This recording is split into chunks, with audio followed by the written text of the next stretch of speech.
날씨가 많이 포근해졌죠. 이제 봄이 왔다는 신호일 것입니다. 그럼 봄 하면 생각나는 게 뭐예요? 제일 먼저 떠오르는 이미지가 뭐죠? 없어요.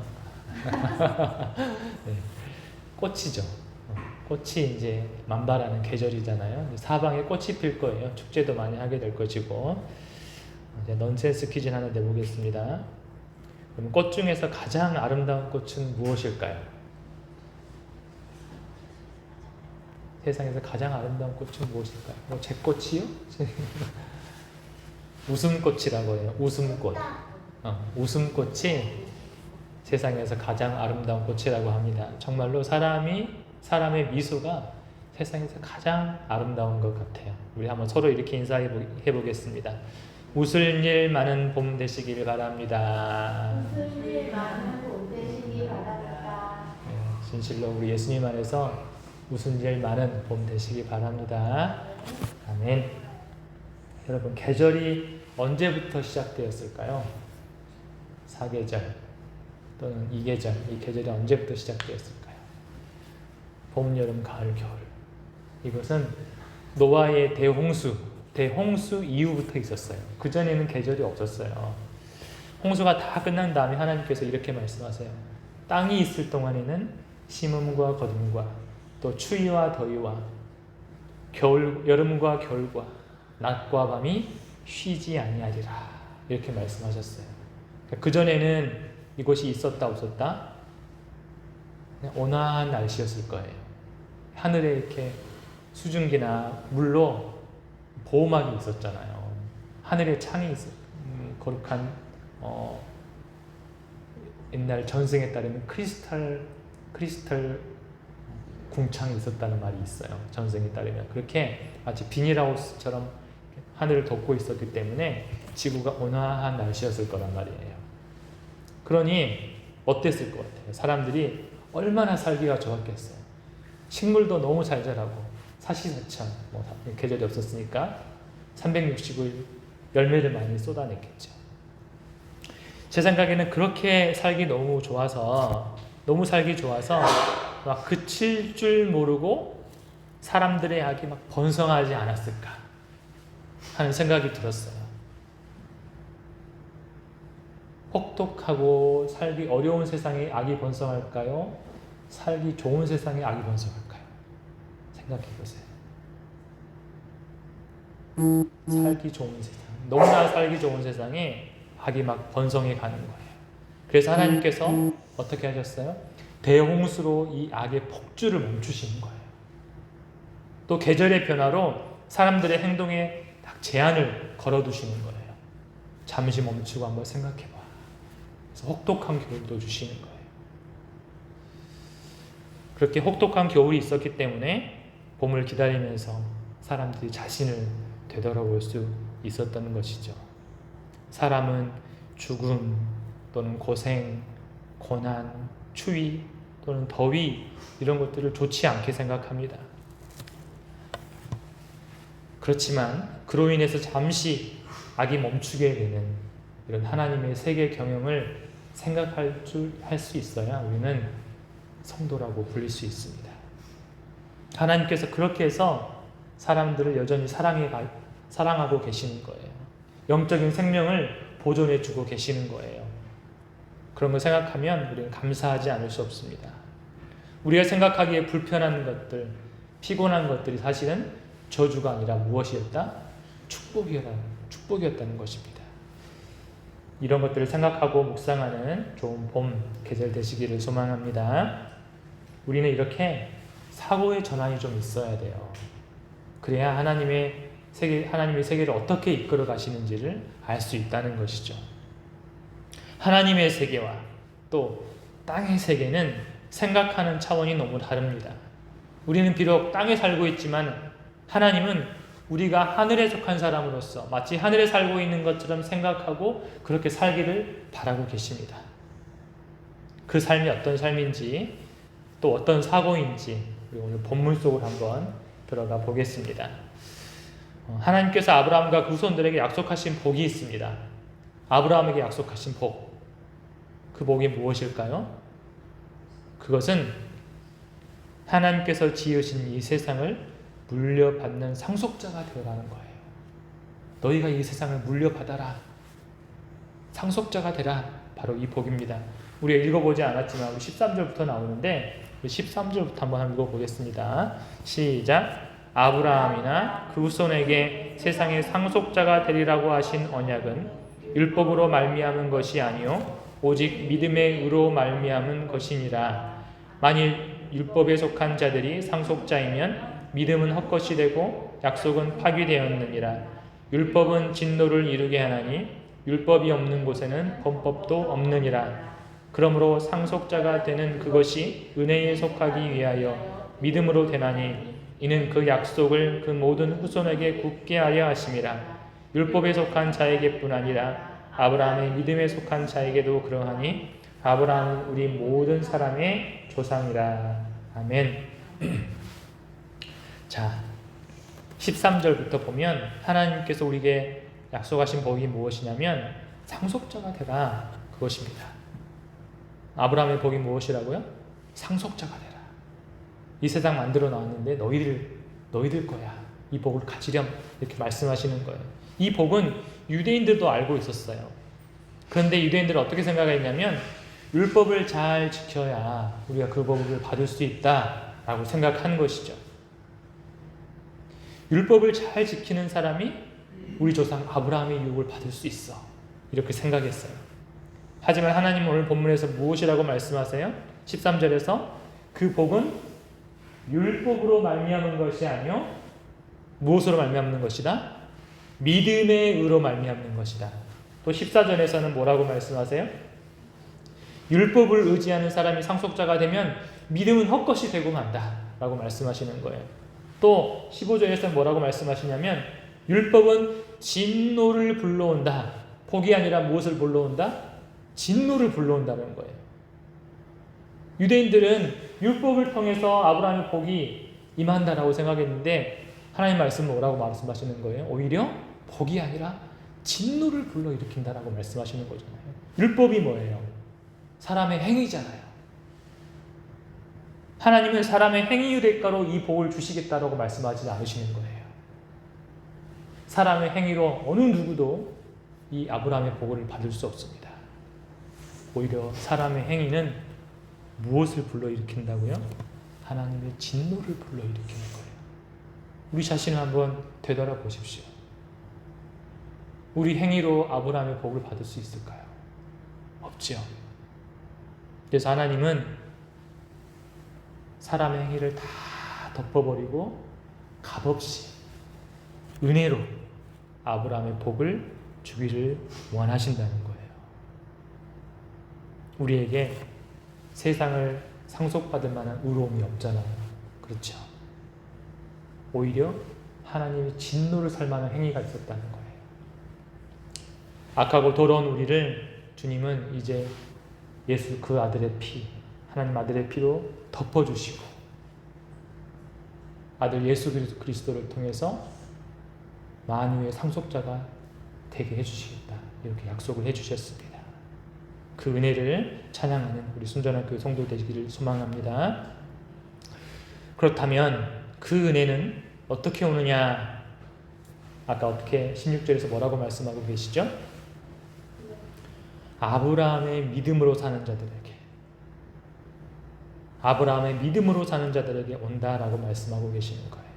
여기서 우리의 사고의 전환이 일어나야 된다는 거예요. 하나님께서 만유를 지으셨어요. 왜 지으셨겠어요? 이 만유를. 이 본문에 의거하면 왜 지으셨겠어요? 이 만유를. 누구에게 주시기 위해서? 단순히 감상하기 위해서 만드셨겠어요? 우리에게 주시기 위해서, 누군가에게 주셔서 상속자로 삼기 위해서 만드신 거예요. 여기서부터 받아들여지지 않으십니까? 이 우주를 만드시고 하늘의 해와 달과 별을 만드시고 이 땅을 만드시고 우리에게 주시고 싶어 한다는 거예요. 이게 받아들여지십니까? 이게 믿어지십니까? 여기서부터 믿어야 돼요. 여러분, 아파트 받겠습니까? 온 세상을 받겠습니까? 한국 사람은 특별히 아파트를 많이 좋아하잖아요. 아파트 받으시겠어요? 하나님의 상속자가 되시겠어요? 아니면 빌딩을 소유하겠습니까? 하나님을 소유하겠습니까? 하나님은 이렇게 감도 오지 않는, 느낌도 오지 않는 상상을 초월한 복을 우리에게 예비해 두신 것입니다. 이 복을 받을 수 있다는 사실을 믿으시길 바랍니다. 그런데 이 복은 어떻게 받는다고요? 우리가 노력해서 받는다고요? 율법의 대가로 받는다고요? 아니죠. 결코 우리가 애쓰고 노력해서 받을 수 없다는 것을 우리 머릿속에 각인시키기를 바랍니다. 이 복은 결코 나의 행위나 물리적인 노력으로 받을 수 있는 것이 아니에요. 세상에서는 내가 노력하면 결과가 주어진다라고 말을 합니다. 그게 정설로 받아들여지죠. 그런데 하늘나라는 그렇지 않다라는 거예요. 하늘나라는 나의 노력으로 받을 수 있는 것이 아니에요. 하늘의 복은 그렇게 받는 것이 아니라 어떻게 받는 것이라고요? 믿음으로, 은혜로 받는 거예요. 근데 그 믿음이 어떤 믿음이냐면 아브라함이 가졌던 믿음. 아브라함이 가졌던 믿음이라는 거예요. 그럼 여러분, 아브라함이 가졌던 믿음이 무엇입니까?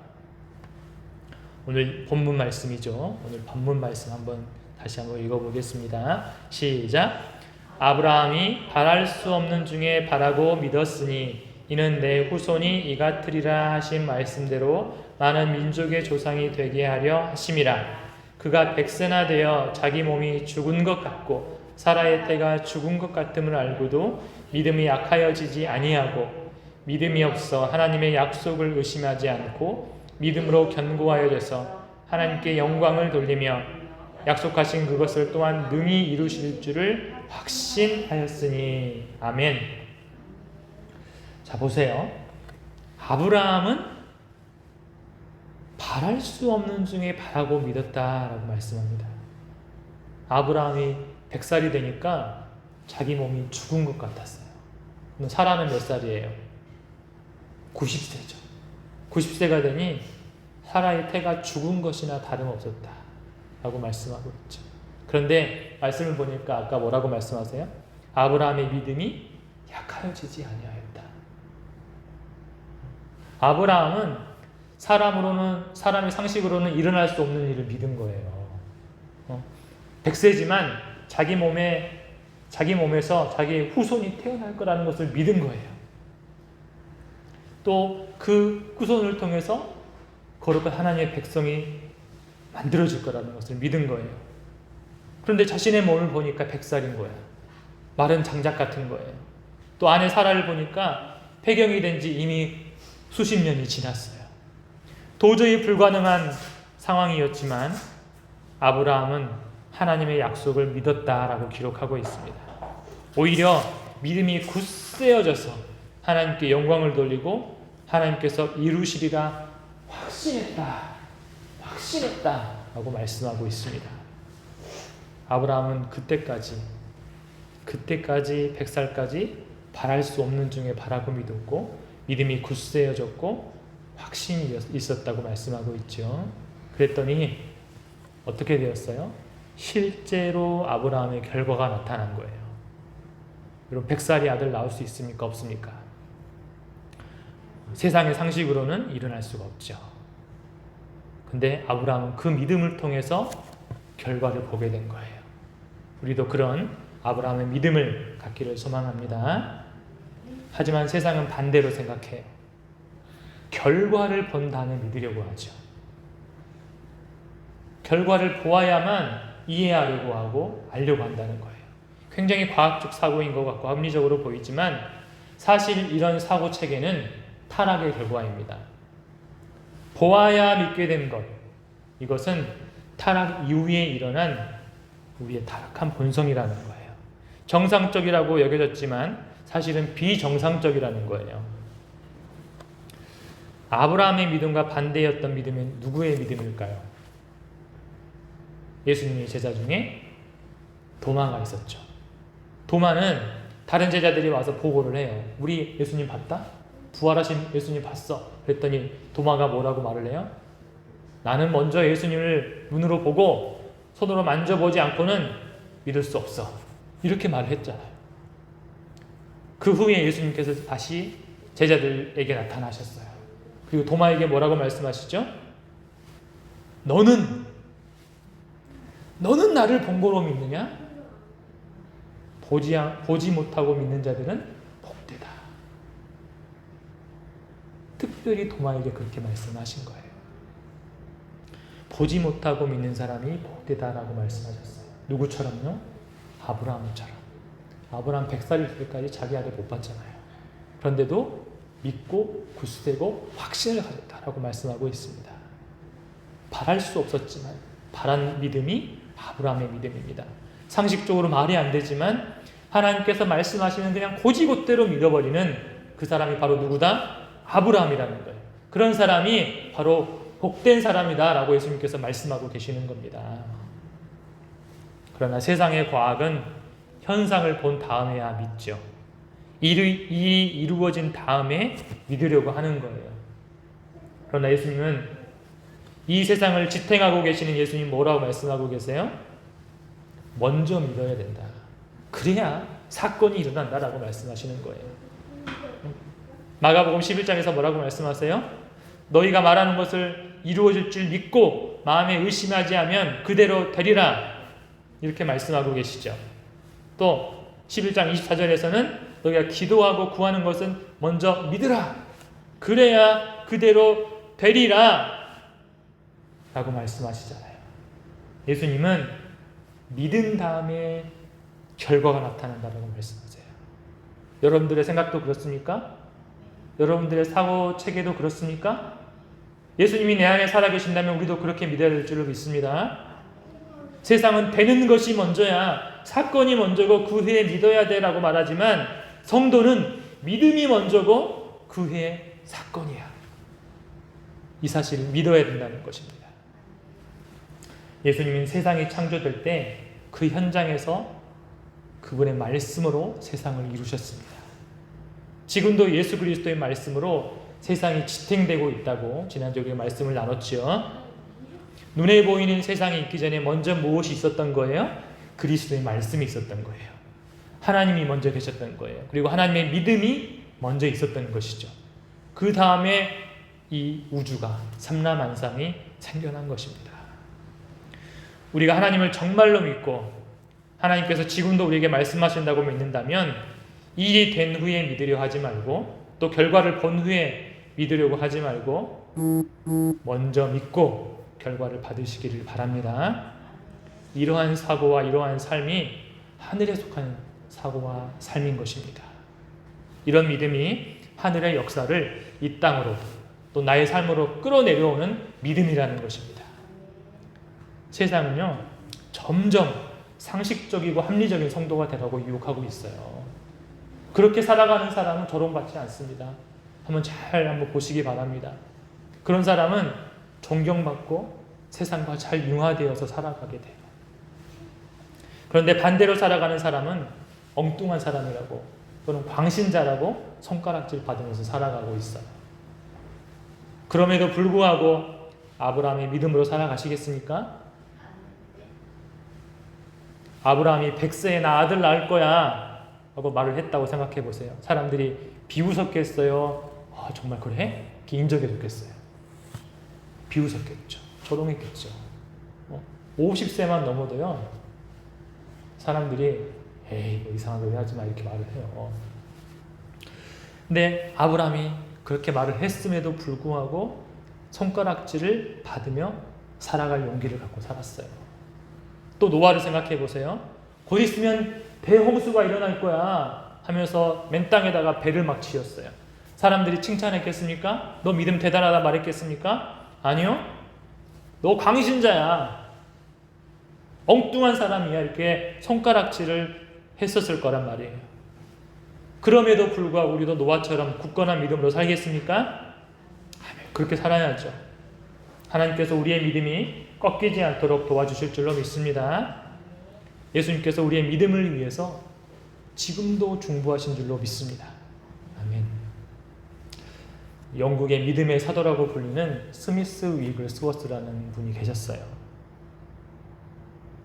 그분이 집회를 하고 있는데 어느 날 한 여인이 찾아온 거예요. 근데 그 여인이 청각 장애인이었어요. 그래서 그 여인이 이 위글스워스에게 이렇게 말을 합니다. 목사님께서 저에게 무엇인가를 해줄 수 있습니까? 저는 소리가 들리지 않아서 16번이나 수술을 했어요. 그리고 저의 고막도 제거가 되었습니다. 이렇게 말을 하는 거예요. 그때 목사님께서 이렇게 말씀하시는 거예요. 하나님께서도 고막을 어떻게 만드는지 잊어버리지 않으셨습니다. 이렇게 말씀하고는 이 여인에게 기름을 바르고 고막을 새 것으로 바꾸어 달라고 기도해 주었습니다. 어떻게 되었을까요? 다시 듣게 되었을까요? 기도를 받았지만 여전히 그녀는 듣지 못했어요. 그런데 이 여인은 다른 사람들이 어떻게 고침을 받고 있는지를 다 보았어요. 그리고 어떻게 기뻐하는지를 곰곰이 보게 되었어요. 그리고 다음날 밤이 되었습니다. 이 여인이 또 집회에 찾아오는 거예요. 그리고 이렇게 말을 했대요. 나는 오늘 밤 하나님을 믿기 위해서 왔습니다. 고침받기 위해서 온 게 아니라 무엇을 하기 위해서 왔다고요? 하나님을 믿기 위해서 왔습니다. 이렇게 고백을 했대요. 그래서 목사님이 위글스워스가 그녀를 위해서 다시 기도하고 예수의 이름으로 그녀의 귀가 풀리도록 명령을 했어요. 이 여인이 그것을 믿은 거예요. 믿는 순간 이 여인의 소리를 듣게 되었습니다. 그래서 의자 위로 올라가서 펄쩍펄쩍 뛰면서 간증을 했다고 해요. 심지어 목사님이 떨어뜨린 이 작은 핀소리까지 이 여인은 듣게 되었다고 합니다. 할렐루야. 하나님은 우리의 고막을 어떻게 만드시는지 잊어버리지 않으셨습니다. 하나님은 우리의 몸을 어떻게 만드시는지 잊어버리지 않으셨어요. 하나님은 무슨 일이든지 다 하실 수 있는 전능의 하나님이십니다. 그러므로 우리는 결과가 나타나기까지 기다리지 말고 그 전에 먼저 믿어야 된다는 거예요. 그것이 하나님께서 일하시는 방식입니다. 우리가 믿어야 일하시는 거예요. 우리는 다 되고 난 다음에 믿으려 하는 그런 악한 습관과 싸워야 합니다.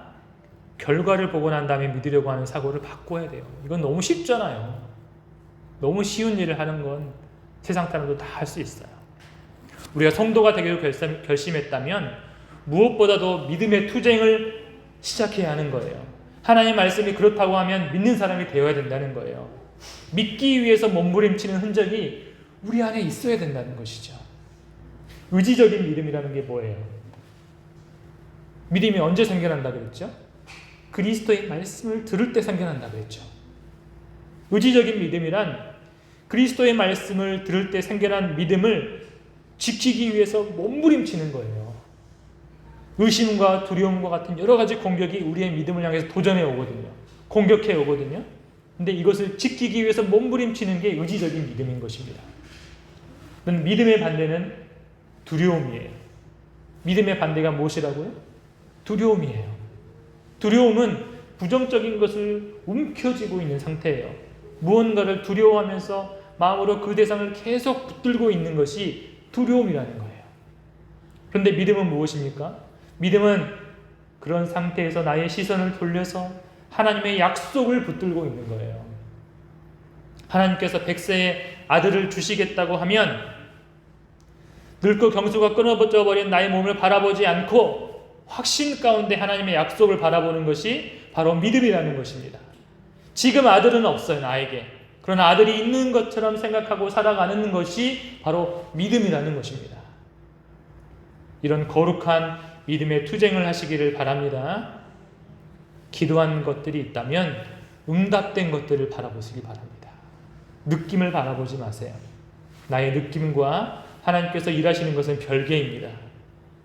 하나님께서 일하실 때 나에게 느낌이 있을 수도 있고 없을 수도 있는 것이죠. 그렇지만 하나님은 반드시 일하고 계십니다. 현재 내 자신의 모습을 바라보지 말고 하나님께서 말씀하시는 내 모습을 바라보기를 바랍니다. 하나님 말씀이 나를 어떻게 규정하는지를 봐야 된다는 거예요. 많은 사람들은 그들이 실패하는 것을 바라보기 때문에 실패합니다. 내가 하나님께 무언가를 기도했어요. 그러면 그것이 이루어진 것을 바라보아야 되겠죠. 말씀이 내게 무엇이라고 하는지를 봐야 되겠죠. 그러면 어떤 수준으로 말씀을 바라봐야 될까요? 잠언 4장에 나오는데 잠언 4장 말씀 한번 읽어보겠습니다. 시작. 내 아들아 내 말에 주의하며 내가 말하는 것에 내 귀를 기울이라. 그것을 내 눈에서 떠나게 하지 말며 내 마음속에 지키라. 그것은 얻는 자에게 생명이 되며 그의 온 육체의 건강이 됨이니라. 아멘.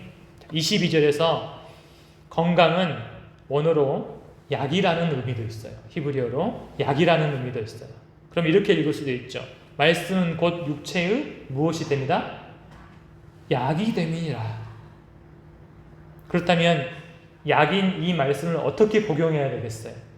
우리 주치의신 예수님께서 뭐라고 말씀하십니까? 20절에 우리의 귀를 기울여라. 이 말씀에 귀를 기울여라. 또 21절에서 눈에서 떠나게 하지 마라. 또 마음속에 계속해서 잘 간직해라 라고 말씀하고 계시죠. 이게 우리의 약인 말씀 복용법이라는 거예요. 뭐라고요? 처음에 귀를 기울여라. 또 두 번째 눈에서 떠나게 하지 마라. 또 마음에 잘 간직해라. 이게 약 복용법입니다. 말씀 복용법입니다. 또 23절 한번 보겠습니다. 24절까지 무릇 모든 지킬 만한 것 중에 더욱 내 마음을 지키라. 생명의 근원이 이에서 남이니라. 구부러진 말을 내 입에서 버리며 삐뚤어진 말을 내 입술에서 멀리하라. 아멘. 마음을 지키라는 거예요. 우리 생명이 어디서 나오니까요? 마음에서 나오니까. 마음을 잘 지켜야 돼. 마음에 염려나 근심이나 두려움이나 의심이나 공포가 찾아오게 하지 말고, 그것들이 둥지를 틀게 하지 말고 무엇으로 가득 채우라는 거예요? 말씀으로 가득 채워놔야 돼요. 말씀으로 가득 채워놓으면 그런 악한 것들이 둥지를 틀 수가 없습니다. 믿음이 필요하면 지난 시간에 무슨 충만하라고 그랬어요? 말씀 충만하라고 그랬죠. 사랑이 필요하면 무슨 충만? 성령 충만. 다시 한번 믿음이 필요하면 말씀 충만해야 된다고 그랬죠. 말씀이 충만하면 그런 두려움이 우리의 마음에 둥지를 틀지 못하는 거예요. 또 무엇 하라고 말씀하고 있습니까? 24절에서 구부러진 말, 삐뚤어진 말, 실패한 말을 멀리하라고 하고 있어요. 패배적인 말을 버리라는 거예요. 우리 인생의 성패는 우리 입술에 달려있다 그러잖아요. 우리 입술에 성공의 여부가 달려있어요. 우리 기대와 달리 반대적인 증상이나 상황이 와도 하나님의 말씀을 선포하면서 기도가 응답된 것이라고 항상 긍정적으로 말씀하시기를 바랍니다.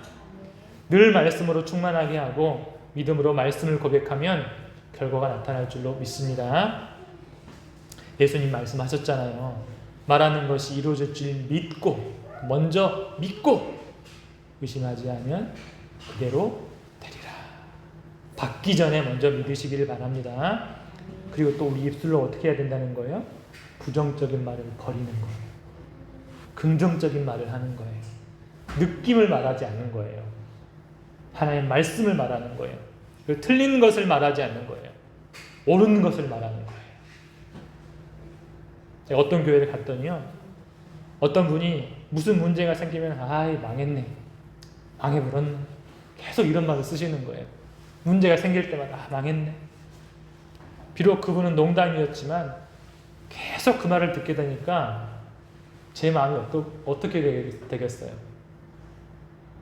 어두워지겠죠. 본인은 어떻겠어요? 자기 귀로 계속 망했네. 본인의 마음도 어두워지는 거예요. 하나님은 우리 입술에 부정적인 말을 좋아하지 않습니다. 여러분들의 자식이 걸핏하면 망했네 이러면 좋으시겠습니까? 저희 집에서 예수님이 망했네 이런 말씀이 어떻게 되겠어요? 큰일 나는 거죠.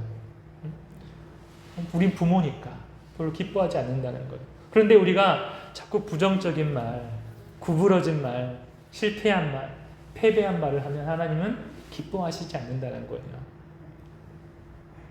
우리는 우리 위에 계신 하나님으로부터 언어를 배워야 되는 것입니다. 그래야 천국의 언어를 구사할 수 있어요.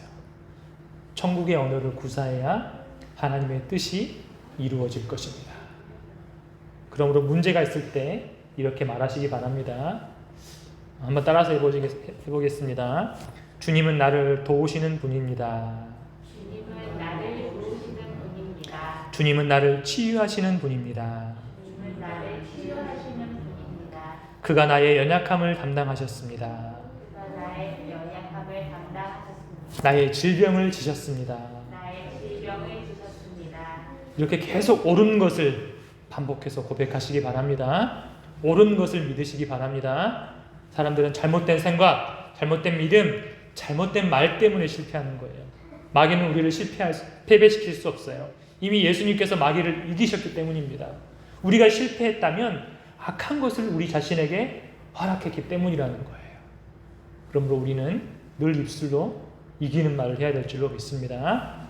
우리 다시 한번 화면을 보면서 이렇게 고백하겠습니다. 시작! 주님은 우리를 도우시는 분이십니다.